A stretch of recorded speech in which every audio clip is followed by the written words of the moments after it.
நாமக்கல் மாவட்டம் குன்னமலை கிராமத்தில் அமைஞ்சிருக்கிற பிடாரி காளியம்மன் கோவிலை பற்றி தான் பார்க்க போகிறோம். இந்த கோவிலுக்குள்ள நுழைஞ்சதும் இடது பக்கம் குதிரை சிலை அமைச்சிருக்கிறாங்க. கோவிலோட வலது பக்கத்தில் கோவில் போன்ற ஒரு சிறிய அமைப்பு இருக்கு. அந்த கோவிலுக்குள்ள ஒரு சாமி சிலை இருக்கு.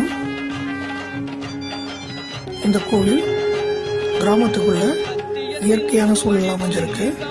இந்த கோவிலை அடையறதுக்கு கபிலர் மலையிலிருந்து கந்தமலை போற வழியில வரலாம். அடுத்தது கோவில்ல பலிபீடம் இருக்கு.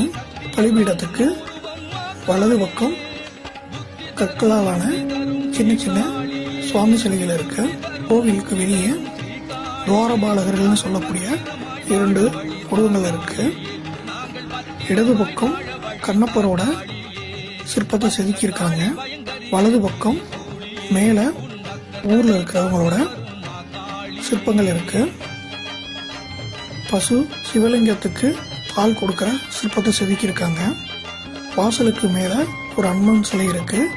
2 பக்கமும் யானைகள் சிற்பம் செதுக்கியிருக்கிறாங்க. கோவில் கருவறைக்குள்ள பிடாரி காளியம்மன் 8 திருக்கைகளோட காட்சி அளிக்கிறாங்க.